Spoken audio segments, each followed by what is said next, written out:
오늘 우리에게 주시는 하나님의 말씀 함께 보도록 하겠습니다. 요한복음 21장 18절로 25절까지 말씀입니다. 요한복음 21장 18절로 25절까지 말씀인데요. 내가 진실로 진실로 내게 이르노니 내가 젊었으면 스스로 띠뛰고 원하는 곳으로 다녔거니와 늙었으면 내 발을 벌리리니 남이 내게 띠띠우고 원하지 아니하는 곳으로 데려가리라. 이 말씀을 하심은 베드로가 어떠한 죽음으로 하나님께 영광을 돌릴 것을 가리키심이로라. 이 말씀을 하시고 베드로에게 이르시되 나를 따르라 하시니 베드로가 돌이켜 예수께서 사랑하시는 그 제자가 따르는 것을 보니 그는 만찬석에서 예수의 품에 의지하여 주님을 파는 자가 누구오니까 묻던 자더라. 이에 베드로가 그를 보고 예수께 여짜오되 주님, 이 사람은 어떻게 되겠사옵나이까? 20,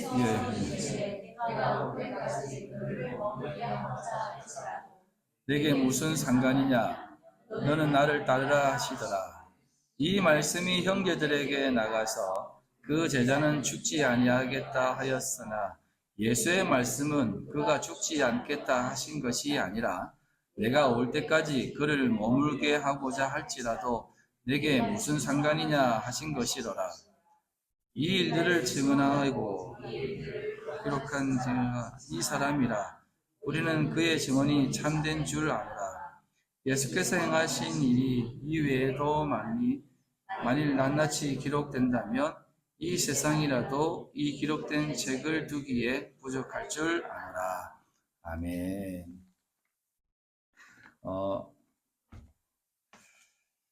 요한복음을 강의한 지 대략 2년이 되었습니다. 날짜를 보니까 2021년 6월 첫 주부터 했더라고요. 그러니까 오늘이 2024년 6월 첫 주잖아요. 대략 2년이 되었더라고요. 요한복음을 처음 시작했을 때 여러분과 함께 요한복음의 깊은 내용을 나눌 수 있어서 너무 좋았습니다.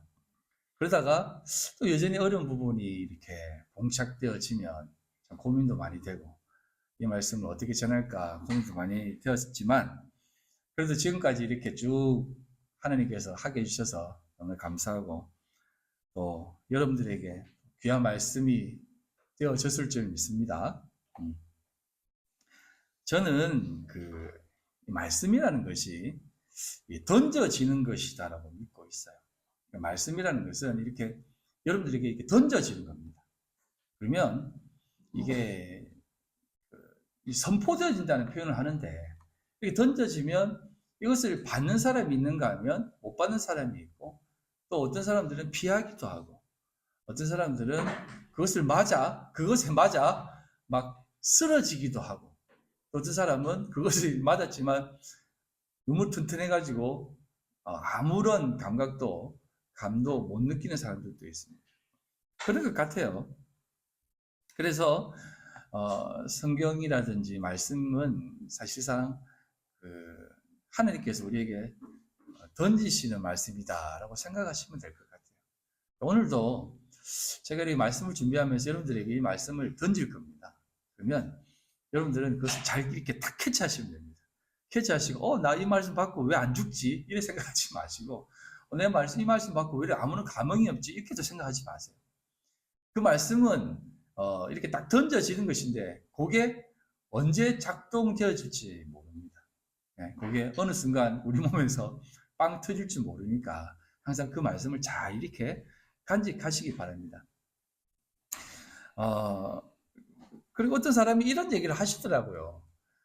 요한복음을 이렇게 계속 얘기하다 보니까 이해 못 하시는 부분도 많고 그렇잖아요. 그래서 목사님 요한복음 강의한 것을 책으로 좀 내시죠 하는데 제가요? 뭐 이런 얘기를 했는데 저는 설교를 책으로 쓸 생각이 전혀 없습니다. 왜냐하면 앞에서도 설교했듯이 문서화된 책은 좀 저는 별로라고 생각합니다. 왜? 내가 이거는 말씀에 입각해서 얘기하는 겁니다. 다른 건 너무 좋아요. 저도 책 읽는 거 좋아하고. 왜냐하면 말씀이라는 것은 그때 던져질 때 자기에게 와닿는 게 있거든요. 그게 이제 성령의 역사하심이거든요. 그런데 그게 문서화되어지고 그 말씀에 대한 내용들이 이렇게 자꾸 이렇게 많은 얘기로 와전되어지면 사실은 진리는 더 퇴색되어집니다. 사실 제가 참 많은 책들을 읽고 지금 집에도 이렇게 한 벽면에 이만큼 책을 이렇게 신학책을 이렇게 쌓아두었어요. 다 버리려고. 이제는 그런 책을 다 버리고 싶어요. 왜냐하면 성경 하나만 봐도 좀 족하거든요. 왜냐하면 그 어떤 것으로도 이 성경을 해석하고자 하면 할수록 이 성경이 담고 있는 진리가 더 퇴색되어지지 더 이렇게 뭐 이렇게 와닿지 않더라고요. 그래서 많은 말을 하면 할수록 사실 진리는 더 이렇게 왜곡되어진다는 생각이 들더라고요. 그래서 아무튼 그래서 저는 이제 그냥 하나님은 당신을 사랑하십니다. 예수님 믿으십시오. 이것으로 끝나고 싶지만 그것으로만 끝나버리면 안 되지 않습니까? 그렇기 때문에 제가 말씀을 계속해서 이렇게 해석해서 또 이렇게 연구해서 여러분들에게 말씀을 드리는데 아무튼 이런 말씀을 늘 이런 식으로 여러분들 속에 받아들이시기 바랍니다. 그게 살아있는 자가 가지는 마음이에요. 예. 그래서 이제 요한복음을 이렇게 쭉 마지막까지 했는데 뭐 배웠지? 이렇게 생각하지 마시고 늘 여러분들 속에 이 말씀이 자리하고 있을 거예요. 여러분들 속에 던져진 말씀은 그 4가지 밭 비유에 나와 있는 돌짝밭, 길가밭, 가시덤불밭 이런 데 떨어진 말씀이 아닙니다. 여러분들의 마음밭은 무조건 좋은 밭입니다. 그러니까 걱정하지 마시고 그 말씀은 언제든 싹이 틀 거니까 항상 이 말씀을 잘 마음속에 잘 새기고 살아가시면 됩니다. 자, 그러면서 여러분들에게 또 한 가지 말씀드리고 싶은 것은 요한복음을 끝내고 그 다음 어떤 성경을 할까 고민을 참 많이 했습니다. 아직도 못 정했어요. 창세기를 할까? 레위기를 할까? 사사기를 할까? 이사야를 할까? 요한계시록 다시 한번 할까? 아니면 복음서를 다시 한번 할까? 고민을 많이 했는데 아직 미정했습니다. 제가 이제 수요일부터 금식 기도를 좀 하고 한 3일 금식 기도를 하고 정하도록 하겠습니다. 진짜 한다는 건 아닙니다. 저 금식 못합니다. 아무튼 다음 구절 여러분들 기도 많이 해주시고 다음 본문은 어떻게 할 것인가 이렇게 기대해 주시면서 또 기다려 주시면 좋겠습니다. 오늘은 요한복음의 마지막 부분을 여러분들과 나눠보려고 합니다. 여러분 요한복음을 그동안 들어와셨는데 이 요한복음을 이렇게 딱 축약해서 딱 이렇게 한 단어로 축약하면 어떤 단어로 축약할 수 있겠습니까? 그것은 바로 은혜입니다. 요한복음은 은혜로 축약되어집니다. 하나님의 이 일하심과 모든 역사하심 그것은 은혜라는 겁니다. 복습하는 개념 속에서 요한복음을 좀 처음부터 조금만 훑어보도록 하겠습니다. 요한복음은 이렇게 시작합니다. 요한복음 1장 1절 태초에 말씀이 계시니라 이 말씀이 하나님과 함께 계셨으니 이 말씀은 곧 하나님이시니라. 태초에 말씀이 계셨다라고 합니다. 그리고 이 말씀이 하나님과 함께 계셨고 이 말씀이 곧 하나님이다라고 시작합니다. 자, 그러면 이 말씀을 누구를 지칭합니까? 예수님이시죠. 그러면 예수님이 하나님이시면서 우리에게 말씀으로 오셨다라고 하잖아요. 근데 제가 여러분들에게 이 말씀은 신약에 적혀 있는 이 말씀, 그러니까 예수님 오시기 전이라든지 예수님 그러니까 십자가 지시기 전까지의 말씀은 어떤 말씀이라고 여러분들에게 얘기했습니다. 구약이라고 말씀을 드렸잖아요. 율법이라고 말씀을 드렸잖아요. 그렇다면 말씀으로 오셨다라고 하는 이 의미는 육체로 오셨다라는 의미와 동일한 것이에요. 조금 이렇게 마음을 열고 들으시기 바랍니다. 그래서 예수님께서는 말씀으로 오셨다라고 하면 우리가 그냥 쉽게 생각하죠. 그렇지, 예수님 말씀이지. 이 말씀 내 발이 힘이고 등이지. 나에게 이 말씀으로 오셔서 이 말씀이 나를 힘내게 하시지. 이런 개념이 아니라 예수님이 말씀으로 오셨다라고 하는 것은 육체로 오셨다라는 뜻이 담겨져 있는 것과 동시에 율법으로 오셨다라는 개념이 담겨져 있어요.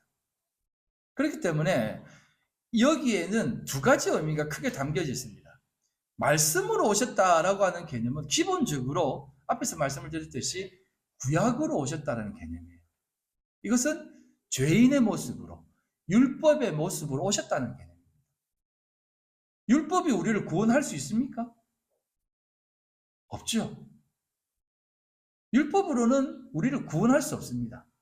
그것을 우리들에게 가르쳐 주시기 위해서 예수님은 말씀으로 율법을 담고 오셨어요. 그래서 예수님은 몸소 육의 몸, 죄인의 몸, 육신의 몸, 율법의 몸을 가지고 이 땅에 오셨다는 겁니다.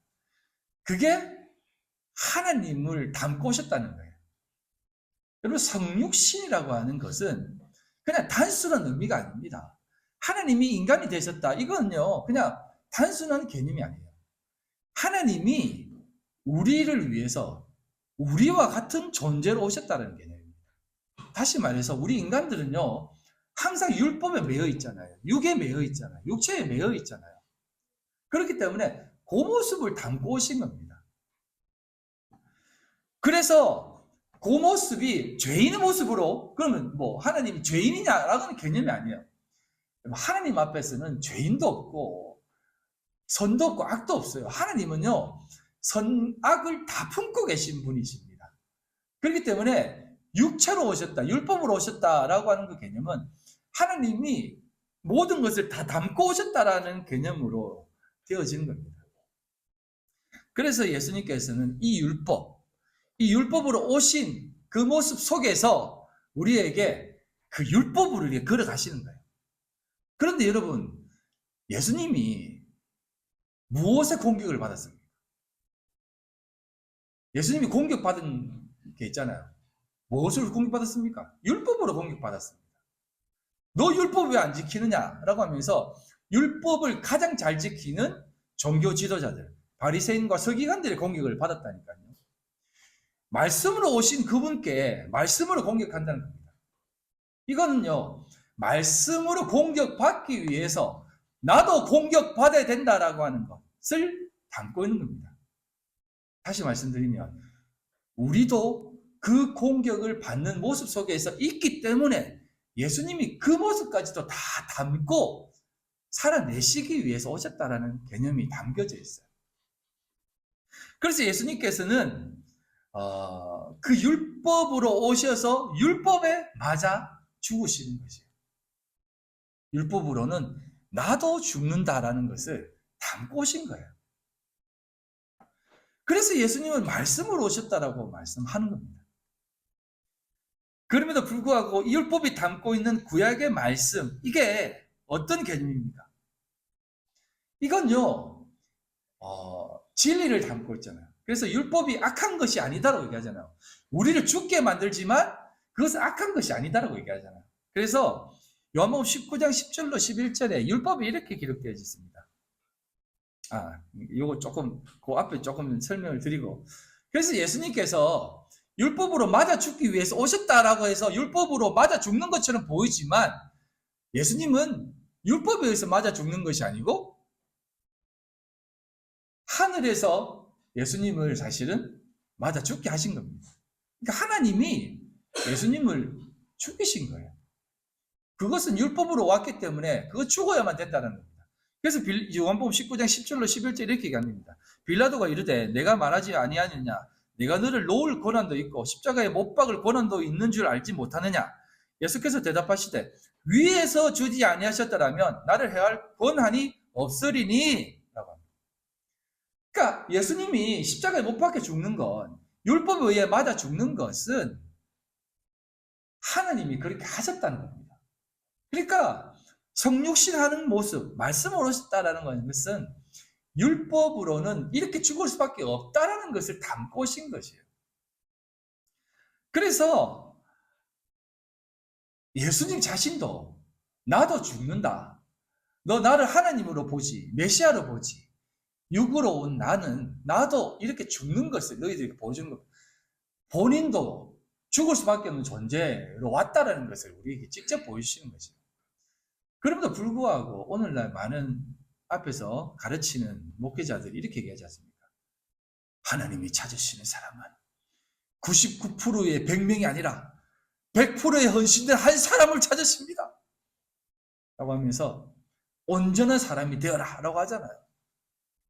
여러분, 우리가 어떻게 온전해질 수 있어요? 우리가 100% 온전해질 수 있습니까? 예? 제가 한번 묻고 싶습니다. 당신은 온전하냐고. 그러니까 앞에서 그렇게 얘기하는 거 아닙니까? 온전하세요. 회개하세요. 진실하세요. 그러면서 뭐 말씀 사관학교 이런 거 만들고 비전 학교 만들어가지고 안에 뭐 기숙사 생활하면서 막 눈 뜨면 새벽기도 시키고 아침 일어나면 큐티 시키고 말씀 공부하고 또 영어 공부하고 또 뭐 공부하고 하면서 막 하는데 가만히 들여다보면 은근히 세상 스펙을 삭해요. 그거 들어가면 영어 공부 많이 한다더라 하면서. 여러분, 옛날에 몰몬교 가입하신 사람들 있잖아요. 몰몬교에 왜 가입했습니까? 몰몬교 가면 영어 배워준다더라 이래가지고 몰몬교 많이 가입했잖아요. 똑같은 거예요. 똑같은 거. 답습하는 겁니다. 그러면서 성경을 영어로 배운다. 뭐 영어 성경을 보면 영어를 잘한다. 뭐 이래야 하잖아요. 큰 일타 강사 거 들으세요. 그분들이 영어 제일 잘 가르쳐요. 그런 것이 아니다라는 것입니다. 그렇게 해서 온전해질 수 없는 것이에요. 예수님은 자신도 온전하게 지킬 수 없다라는 것을 보여주시면서 죽으셨어요. 그러면 또 이렇게 질문하는데 예수님이 율법을 어겼단 말이야. 온전하신 분이신 예수님이 율법을 어겨서 죄를 지었단 말이야. 이렇게 질문할 수가 있는데 그건 또 다른 의미예요. 제발 그렇게 생각하지 마세요. 유대인들은 늘 그렇게 얘기하지만 사실은 온전히 지킬 수 있는 사람은 이 세상에 육으로 온 사람은 아무도 없습니다. 그래서 여러분 교육학적으로도 뭐 경험론을 주장하는 사람들이 있지 않습니까?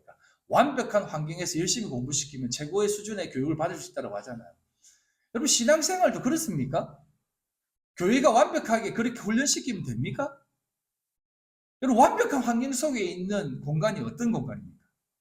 가장 완벽했던 공간이 어디입니까? 에덴 동산 아닙니까? 그 에덴 동산에서도 인간은 범죄했다니까요. 사람들이 그런 얘기합니다. 인간이 죄를 짓는 것은 살기 힘드니까, 어려우니까, 삶이 괴로우니까, 삶이 우리를 막 속이니까, 주변에 많은 것들이 나를 괴롭게 하니까 나도 죄 지을 수밖에 없어. 나도 실패할 수밖에 없어.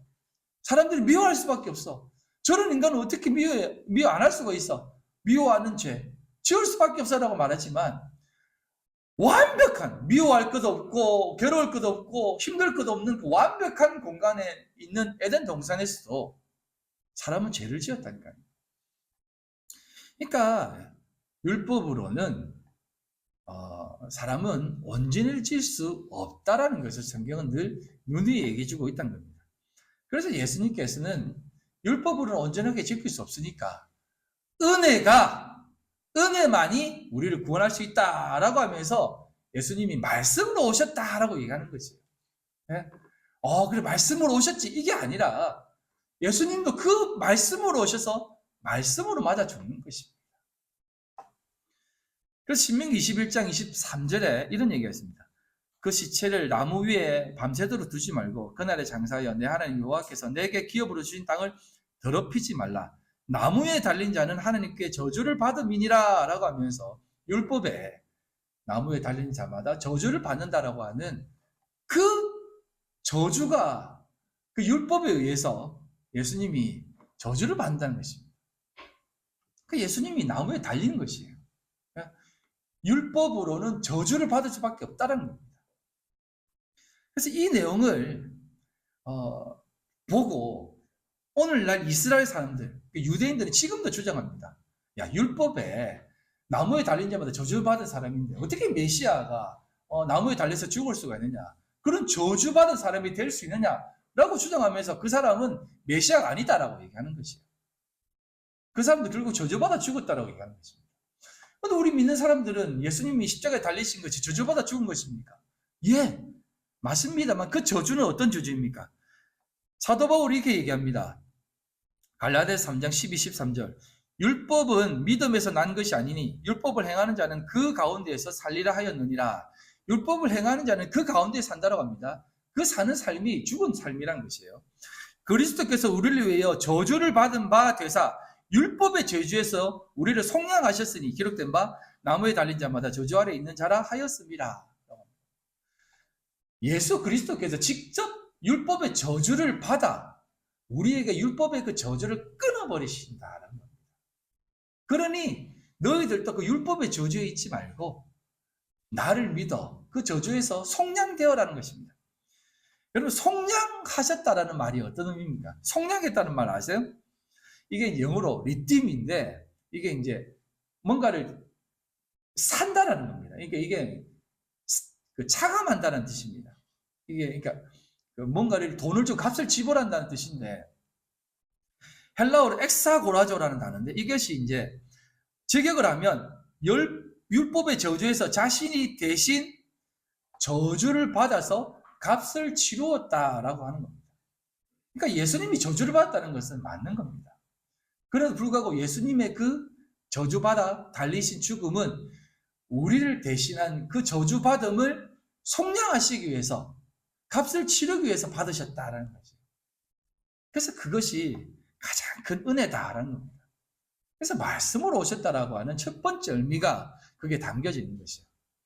두 번째로 예수님께서 오셨다라고 했을 때는 뭐냐면 좀 넘어가겠습니다. 요거는 조금 이거 좀 해야 되나? 그럼 좀 더 하겠습니다. 예. 그래서 예수님께서 오셨다라고 하셨을 때 이렇게 얘기합니다. 요한복음 1장 3절 만물이 그로 말미암아 지은 바 되었으니 지은 것이 하나도 그가 없이는 된 것이 없다라고 합니다. 그래서 예수님께서는 만물이 그로 말미암아 지은 바 되었다라고 하는 것이죠. 예수님이 말씀으로 오셨는데 율법의 모습으로 오셨는데 만물 또한 그 모습으로 지어짐을 받을 수밖에 없는 존재로 오셨다는 겁니다. 왜냐하면 그가 없이는 하나도 되어진 것이 없거든요. 그렇기 때문에 그가 말씀으로 오셔서 자기로 인해 되어진 그 모든 율법의 저주 아래 있는 것. 조금 옆으로 세면 여러분 죄도 피조되어진 겁니다. 여러분 죄도 스스로 만들어지지 않아요. 그렇기 때문에 저주의 아래 되어져 있는 것도 사실은 만들어진 것이에요. 그래서 예수님이 그것을 다 품어 안으시고 이 세상 가운데 그것을 다 끌어안고 그로 말미암아 예수님이 그렇게 오셨다는 겁니다. 그래서 이게 그 말미암아라고 하는 단어가 디아라고 하는 이 전치사인데요. 이 디아라고 하는 전치사는 그 뒤에 소유격이 오면 그 소유격으로 말미암아 그것 때문에 이것이 일어났다라는 뜻으로 되어진 겁니다. 그래서 그 모든 되어진 것은 예수 그리스도로 말미암아 되어진 것이다라는 것이에요. 그러니까 여러분 우리가 이 땅에 죄인된 모습으로 오시는 모습은 이게 조금 이상한 얘기 될 수가 있지만 하나님으로 말미암아 되어진 것이에요. 그래서 아담을 첫째 아담이라고 하고 예수님을 둘째 아담으로 오셨다라고 하잖아요. 오신 모습은 둘째 아담으로 오신 것이에요. 그래서 우리도 그 아담의 모습을 담고 오셨다는 겁니다. 율법의 모습을 담고 오셨다는 거예요. 그래서 우리는 그 율법의 저주 아래 올 수밖에 없는 존재로 이 땅에 온 것입니다. 근데 이 저주가 사실 저주하니까 이상하게 들리는데 이거는 표징입니다. 표징. 예. 어떤 것을 나타내기 위해서 던져진 것, 표징입니다. 그래서 아담이 선악과를 따먹고 저주를 받은 것이 뭡니까? 땅을 경작하고 막 그렇게 땀을 흘리며 먹고 살 수밖에 없는 것이고 하와는 해산하는 고통을 받는 것이잖아요. 그게 저주입니까? 아니잖아요. 그건 뭔가를 가리키기 위한 표징이잖아요. 마찬가지예요. 저주하니까 자꾸 그러는데 예수 믿는 사람에게는 저주도 하나의 표징이에요. 그래서 사도 바울이 나는 그리스도의 흔적을 가졌다라고 하잖아요. 그게 저주가 아니라 나는 이만큼 고생했다가 아니고 나는 이런 것으로 인해서 하나님 앞에 더 나아갔다라는 것을 얘기하는 것이에요. 그래서 우리가 말씀을 받고 이러면 사실은 더 많은 흔적들이 남게 돼요. 이건 저주가 아니라 표징이라는 겁니다. 그리고 그래서 이 저주라는 것은 그리스도로 말미암아 되어진 것이기 때문에 우리가 이 땅을 살아가는 삶의 모든 것은 여러분 이 땅 사는 거 좋아요? 행복합니까? 감사하고 기뻐요? 네? 그럼 뭐 볼 게 있다고 뭐 더 볼 게 있습니까? 여러분 살면 살수록 더 안 좋은 것만 보지 뭐 좋은 게 있습니까? 네? 그래서 이건 여러분 오래 살아봐야 더 안 좋은 꼴만 보지 좋은 꼴 안 봅니다. 세상 되어지는 꼴 보기 좋습니까? 네. 그래서 여러분 우리가 살아가는 이것은 다 우리에게 표징으로 주는 겁니다. 아직도 니는 뭐 덜 배웠기 때문에 더 배워라라고 지금 이 세상을 살게 하시는 거예요. 아직도 저는 깡깡 멀었습니다. 아직 여러분들과 저 10년 이상은 더 봐야 돼요. 네. 그리고 우리가 이제 또 두 번째로 생각할 것이 있는데 그건 뭐냐면 요한복음 1장 4절로 5절입니다. 그 안에 생명이 있었으니 이 생명은 사람들의 빛이라. 빛이 어둠이 빛이 돼 어둠이 깨닫지 못하더라. 그 안에 생명이 있다고 하는데 그 율법 안에 생명이 있다고 합니다. 그 저주라고 말하는 그것 안에 생명이 있다고 합니다. 그게 무엇입니까? 이 생명은 그 사람들의 빛이다라고 해요. 예수님이 율법의 저주 아래 오셔서 율법으로 오셨음에도 불구하고 예수님은 그 율법이야말로 빛을 담고 있다라는 것을 보여주는 거죠. 그래서 여러분 제가 요한복음 1장은 창세기 1장과 연결된다고 했잖아요. 창세기 1장을 보면 빛이 어떻게 생깁니까? 어두움 가운데에 빛이 이렇게 싹 생기는 겁니다. 그 어두움 속에 빛이 있는 것이에요. 이 창세기 1장의 첫째 날에 만든 빛은 어떤 빛입니까? 예수 그리스도의 빛이에요. 이걸 우리에게 보여주는 겁니다. 그래서 어둠과 빛, 이것은 뭐 논리적인 개념의 순서가 아닙니다. 이 첫째 날, 둘째 날, 셋째 날, 넷째 날, 다섯째, 여섯째 날은 사실은 통틀어서 하나예요. 예. 이건 뭐가 먼저고 뭐가 뒤에 가는 개념이 아닙니다. 이거는 통틀어서 먼저인데 그냥 논리적 순서로 이렇게 배열해 놓은 것입니다. 그래서 빛이 만들어졌다라고 하는 것은 어두운 가운데에 빛이 나왔다라는 개념으로 생각할 수 있잖아요. 그래서 혼돈과 공허 속에서 빛이 빠져나온 것은 이 어두움 속에서 빛이 존재되어진다는 것입니다. 그래서 그 사람들 속에서 예수님의 속에 빛이 딱 오는데 그 빛이 우리를 살리는 것이다라는 것을 보여주는 것이에요.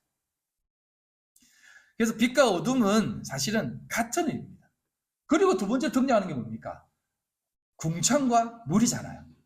제가 이걸 설명하는 이유가 있습니다. 이걸 설명해야만 요한복음 마무리 지을 수가 있어요. 그래서 궁창이 있는데 엔터 한번 주십시오. 이 그림을 조금 보면 물을 이렇게 그러니까 이거 여러분 머릿속으로 이렇게 생각하지 마세요.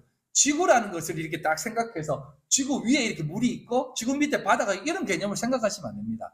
이 둘째 날에 만들어 놓은 개념은 물이 이렇게 쑥 있는데 그 물 중간에 뭔가가 이렇게 훅 들어가는데 그게 궁창이다라고 합니다.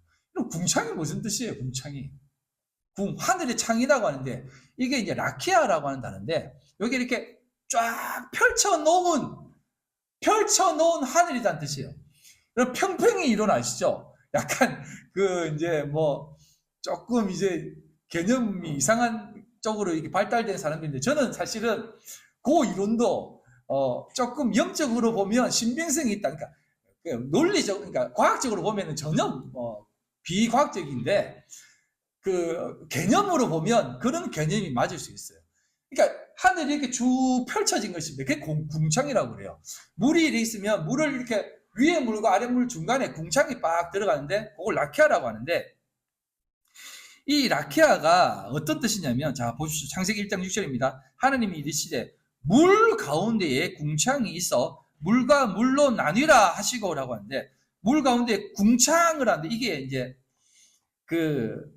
물 가운데라고 하는 게 이제 타베크라고 하는데, 가운데. 그 타베크라고 하는 그 가운데에 이 라키아라고 하는 것을 궁창을 이렇게 딱 만드는데, 자, 먼저 이렇게 그 타베크라고 하는 단어를, 중간에 있다라고 하는 이 단어를, 히브리 단어는 글자 한자 한자가 뜻이 담겨져 있거든요. 제가 파자를 하면 이제 읽어드릴게요.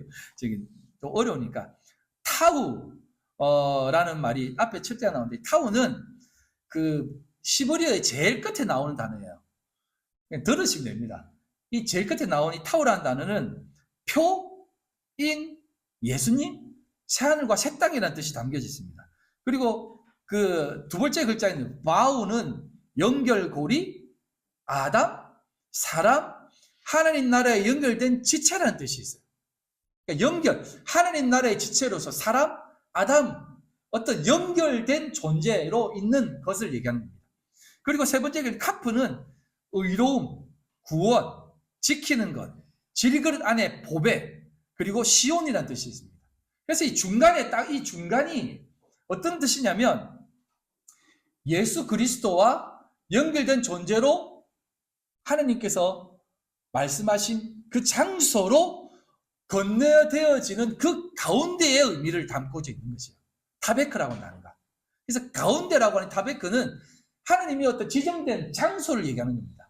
근데 그 장소를 뭐라고 얘기하냐면, 그 가운데를 뭐라고 하냐면 궁창, 라키아라고 하는데, 이 라키아라고 하는 단어는 로시, 코프, 아인이라고 하는 히브리 단어, 세 단어로 되어 있는 단어인데, 로시는 머리라는 뜻입니다. 그 레시트의 시작점이라는 것이에요. 그래서 머리, 시작이고요. 코프는 구별, 거룩이라는 뜻이고, 아인은 눈을 뜨는 것, 깨닫게 되는 것을 의미합니다. 그래서 이 라키아는 구별되어 깨닫기를 시작하는 곳이라고 하는 의미가 담겨져 있어요. 그래서 이 물과 물 중간에 타베크 가운데에 라키아라고 하는 것이 있는데, 이게 궁창이라는 겁니다. 그래서 이걸 궁창이라고 하는 이 가운데 있는 것이 하늘이라고 하는 거예요. 여러분, 하늘이 저쪽에 파란 하늘이 아니에요. 하늘이라고 하는 개념은 어떤 존재를 가리킵니다. 진리와 진리 그 가운데에 있는 우리들을 가리키는 거죠. 그래서 라키아 하면 우리예요, 우리. 예? 요거를 만들어 놓은 겁니다. 공중에. 예. 그래서 이 예수님이 공중으로, 라키아로 이 세상에 오는데, 요게 셋째 날에 어떤 일이 납니까? 창세기 1장 9절로 10절입니다. 하나님이 이르시되 천하의 물이 한 곳으로 모이고 묻이 드러나라 하시니 그대로 되니라.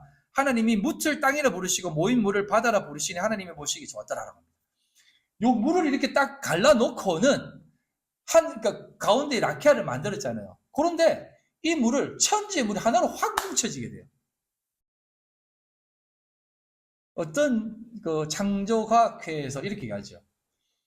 노아의 홍수는 요 위에 물이 확 그물이 쏟아져 가지고 지구도 23.5도가 기울어지게 되고 그때 홍수가 되었다라고 하는데,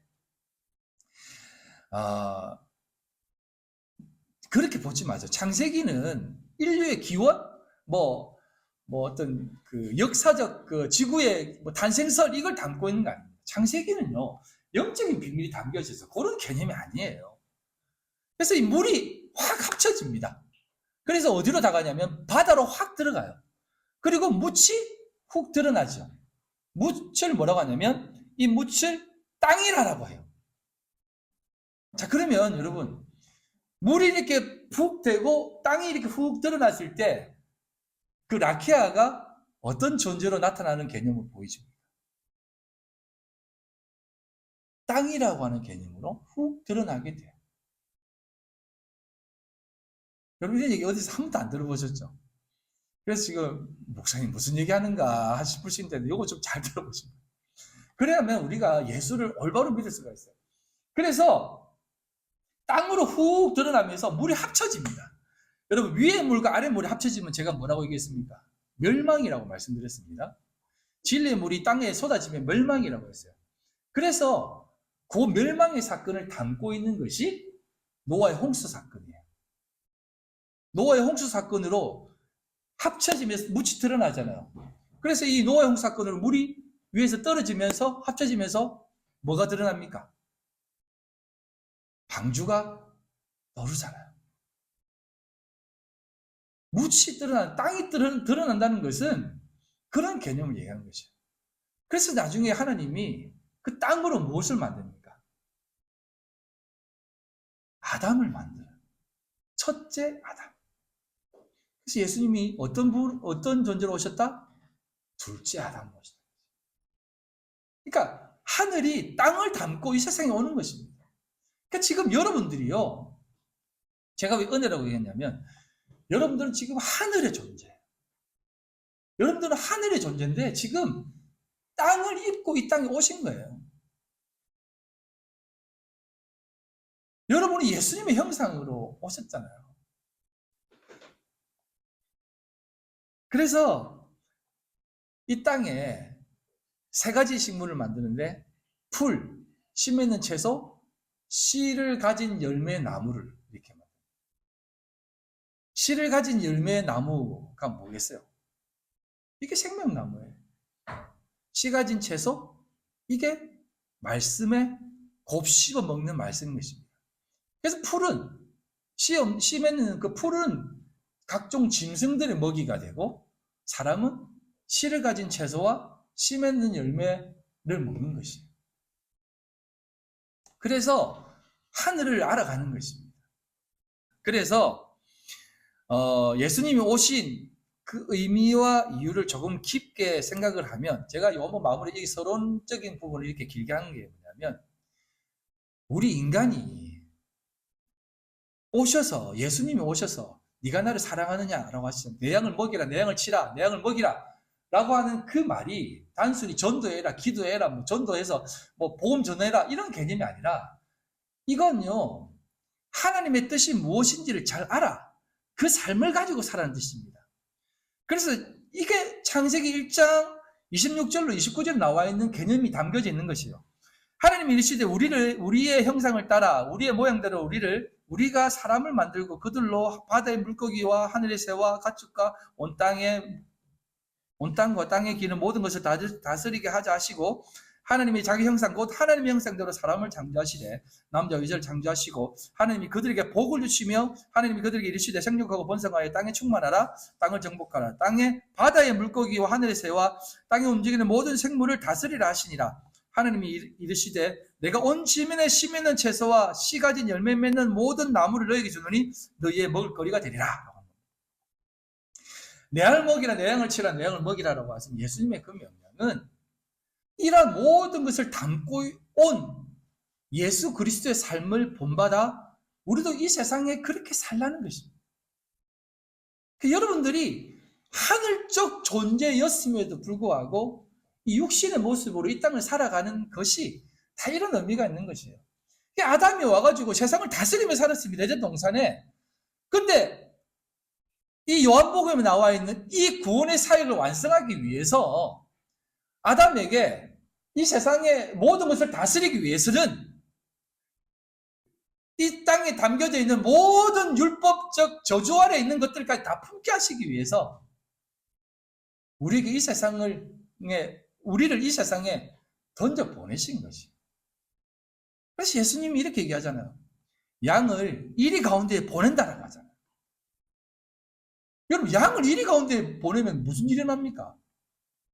양들 배불리는 거죠. 근데 여러분, 이 육적 존재가 그렇게 다 뜯겨야만 하늘이 된다는 거죠. 예수님이 몸소 그것을 담아 십자가에 돌아가신 것이고, 제가 다음 주에 조금 더 설명을 드리겠습니다. 그래서 이 디아라고 하는 이게 하나님이 사람을 만드시고 자기 형상으로 만드시고는 이 세상을 주셨고 먹을거리 주셨고 사람을 만드셨는데 이게 우리에게 이 세상 가운데에 살게 하시는 참된 목적의 삶이라는 것입니다. 근데 이것도 궁극적 완성의 모습이 아니에요. 우리가 지금 이 세상에서 그렇게 살고 있는 것입니다. 그래서 제가 이 세상, 지금 살아가고 있는 이 세상이 천년왕국이다라고 말씀드렸잖아요. 말씀을 일단은 1차적으로 결론 내리겠습니다. 라키아라고 하는 것, 타베크라고 하는 그 가운데에 라키아로 부르시는 그 하나님은 그 라키아가 무추로 드러나 오늘날 베드로에게 말씀을 전하는 겁니다. 베드로야, 네가 나를 사랑하느냐? 베드로가 대답 못합니다. 그럼 왜 대답을 못했을까요? 나중에 이게 확인되어지잖아요. 사도행전에. 예수님이 그러니까 베드로에게 너 이방인한테 복음 전하라니까. 저 이방인한테 못 갑니다. 저 율법 지키는 사람인데 저 이방인한테 어떻게 가요? 나중에 초대교회 지도자들이 왔을 때 베드로가 이방인과 밥 먹다가 초대교회 지도자들 오니까 그 자리를 후딱 비해가지고 나 이방인과 밥 먹은 걸 안 들키려고 도망갔다가 사도 바울한테 직사리 욕도 얻어먹잖아요. 네가 그러고도 복음의 사도냐? 응? 이방인과 밥 먹는 게 그게 문제냐라고 하잖아요. 여러분, 베드로에게 네가 나를 사랑하느냐라고 하는 그것은 뭐냐면 네가 무추로 갈 수 있겠느냐라는 겁니다. 무치 될 수 있겠느냐라는 겁니다. 땅이 될 수 있겠느냐라는 겁니다. 늑대 소굴에 들어갈 수 있겠느냐라는 겁니다. 자꾸 늑대 하니까 이상하게 내가 범죄 소굴로 가야 되나? 땅 끝에 가야 되나? 복음 들고 막 오지로 가야 되나? 이런 개념이 아니에요. 여러분들이 지금 살고 있는 이 세상이 그런 세상이라는 것이에요. 그렇게 해서 여러분들을 지금 그곳으로 보내는 겁니다. 그러니까 베드로가 고민하는 것이에요. 사랑합니다. 사랑합니다. 내가 당신을 사랑하는 줄 주님께서 아시지 않습니까? 여러분, 하나님은 여러분들을 택하셔서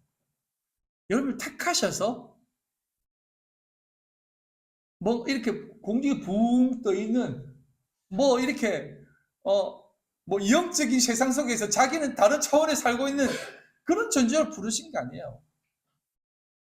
어디 가서 기도만 하고 있고 기도원 가가지고 기도만 하고 있고 그런 존재로 여러분 부르신 게 아닙니다. 하나님은 여러분들을 불러서 이 세상 가운데에 지금 살게 하시기 위해서 보내신 거예요. 왜? 하나님을 더 깊이 배우라고. 예수님이 몸소 그렇게 사셨지 않습니까? 사랑하는 성도 여러분, 우리 주님은 지금도 여러분들을 부르십니다.